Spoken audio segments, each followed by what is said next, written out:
Okie dokie, he's back. Took longer than I thought, but you won't know. Forgot to clean my gun. Don't like to do that. I'm usually very fastidious about my equipment. I like to keep it looking new as long as possible.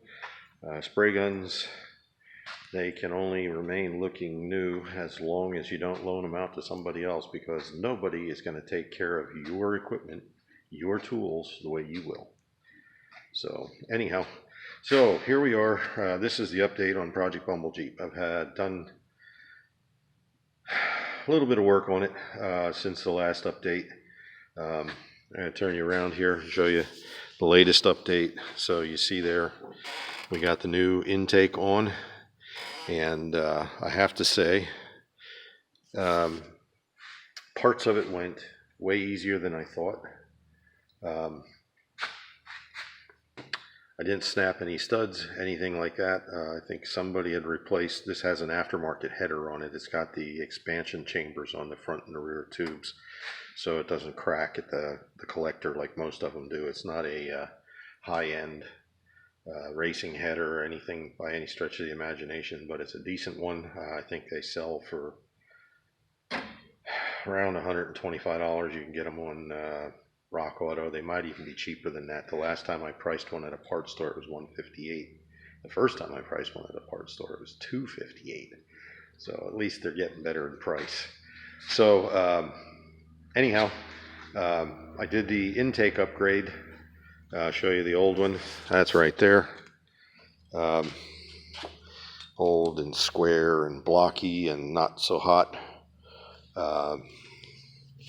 Now, like I said, I watched, I don't know how many, maybe a dozen, maybe not quite a dozen, maybe a little more. I don't know. I didn't count them, but on doing this intake upgrade on these 4 liters. So I'm going to show you something. Nobody said anything in any of those videos. I did find one after the fact, after I had already done all of this on one, and it was actually from about 5 years ago. It was a guy I follow on YouTube, Nick in Time Films. He's a guy from Jersey, has an older Cherokee like mine, and has done a whole bunch of work on it. Very colorful guy, very knowledgeable on his Jeep stuff, but his actually showed, and this is the problem right here. So this is the old, or not the old, but the original power steering bracket for the intake that was on this before.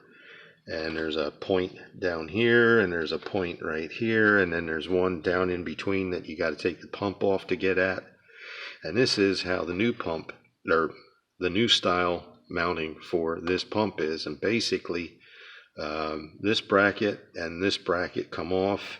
There's 3 bolts that go in through the pump and set the distance, the spacing for this. I don't know if you can see here. Let's see if I can, yeah. So this belt now is riding almost out on the end of the water pump pulley, and if I can get you to see on the inside, you can see. Let me grab a light. So anyhow, the problem as it stands now is the belt squeaks. I did a whole bunch of modifications, not a whole bunch, but I modified the original bracket and tried to get my handy dandy Cobalt LED trouble light. So anyhow, I don't know how much of this you can see. I'll try and,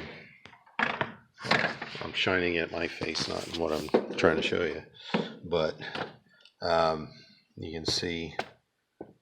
Well, I guess you can't. I mean, here on top you can. Right through here, this is all ground out. I actually hit it with a reciprocating saw and cut it out to clearance this from these bosses where you're supposed to bolt on. And I got it close. I don't know. I can't see any.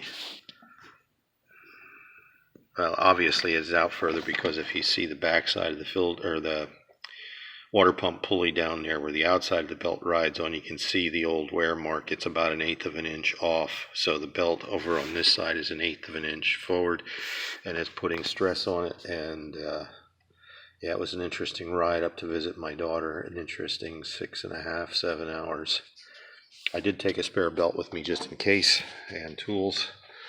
Um, so anyhow, the way the new setup goes, and I can't use it on this one. That power steering pump bolts to this boss, and there's another one straight down from that one. Sorry, that one.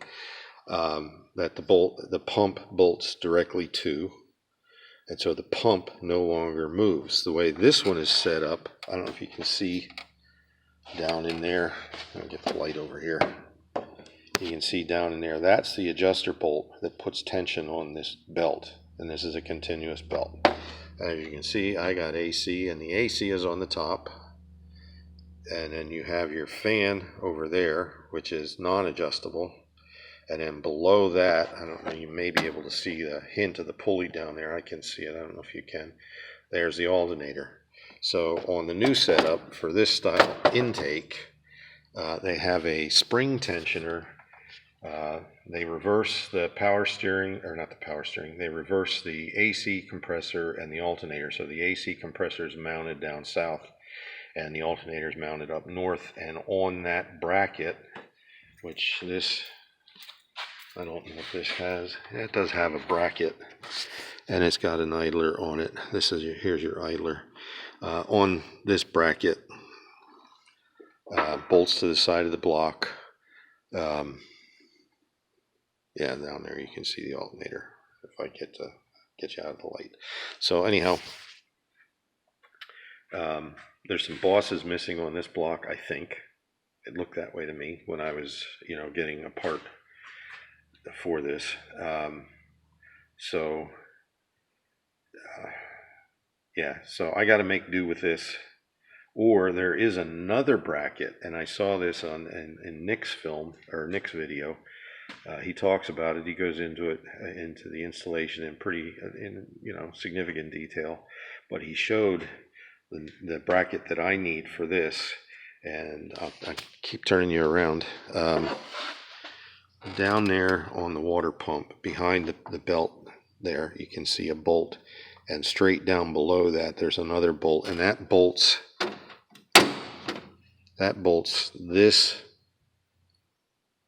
casting to the flange on the water pump. And I don't know how much of this you can see, but down in there is the clamp bolt for the adjuster for the tension on this setup. Now the one that he showed there, you can see both bolts down there too.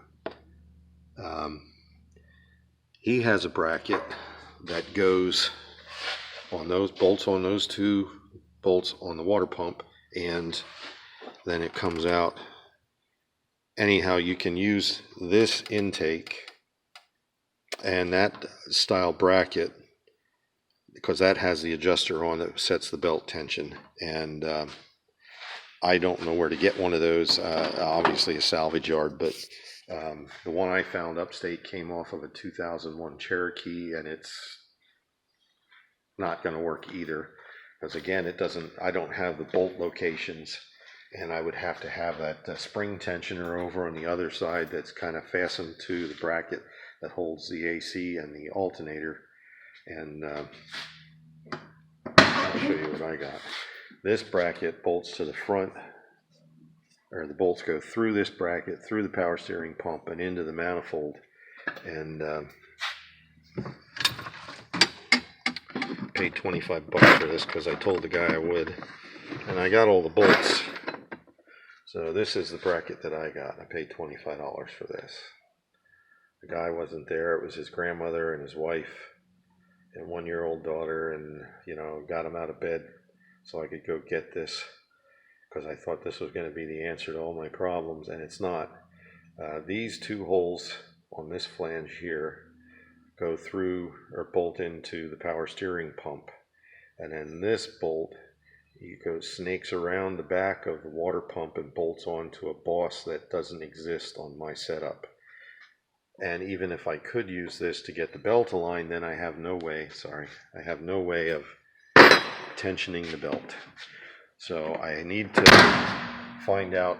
I need to, ooh, that was dramatic, cinematic. What production value that added. Anyhow, yeah, I watched Super 8. I gotta find that bracket or make do with what I have. So, which means I have to take more material off the back of this, which isn't a big deal. There's plenty of meat there. And to get that belt back over where it needs to be, and that'll take care of the squeak. Just so you, and it's mild now after 700 and some miles, almost 800 miles later. I can't remember if I left it in gear or not. I didn't. And my neutral safety switch is no longer working. Wasn't working when I got it. So now it's not going to squeak. Can't stand pressure from the internet.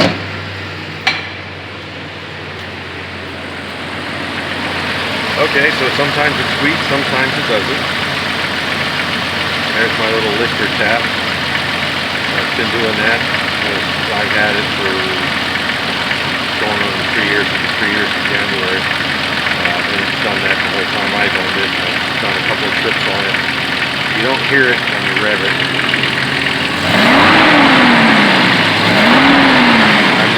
Probably because the rest of the engine sound is drowning it out. But anyhow, so that was one of the things I did before the trip. I had to make it. I didn't have to. I wanted to.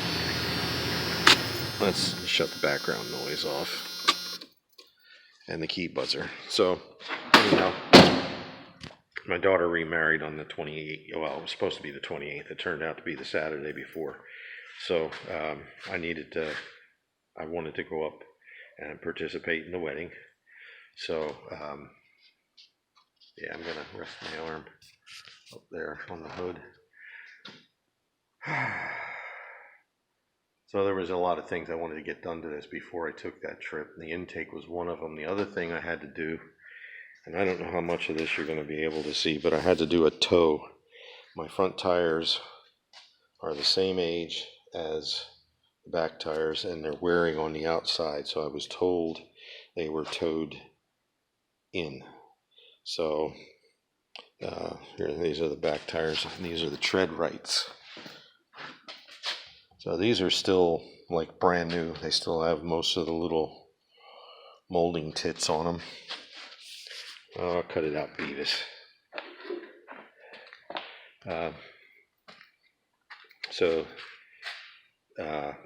Yeah. So I bought a set of toe plates. I found the cheapest ones on Amazon I could find. I think I paid like $25 for them shipped in. And I adjusted the toe in. I didn't need the expensive ones. I have 2 tape measures. It was a fairly easy process. The hard thing was the adjusting the toe. This has the original steering on it, so it's got a tie rod on either end and then a big center link. And that center link was hard to turn. We had to get a big pipe wrench on it and nudge it little by little till we got it towed in. So now, or towed out some. It was towed in a little over 1/4 of an inch, which is way too much. It's now towed in right around a 1/16. Still goes down the road nice and straight, no pulling, no vibrations, no nothing. The weekend I spent upstate for my daughter's wedding. I went up on Thursday, got there Thursday night. No issues with the steering vibrations or anything. The problem when I go upstate for visits is everybody lives on dirt roads and they're not well maintained. It's in northwest Pennsylvania up by Lake Erie, and roads up there are horrible to begin with. I don't miss them at all. So yeah, I got a lot of beaten up on the Jeep driving all those roads, and I did put, I don't know, it was just shy of 300 miles from here to my daughter's house the way I went up. Basically, I went up 15 and out 6. There was a few shortcuts in there. But yeah, it was overall it was a good trip. I feel very blessed I've been able to make it up there for my daughter's wedding. She was glad to see me. I was glad to see her. My new son-in-law seems pretty nice.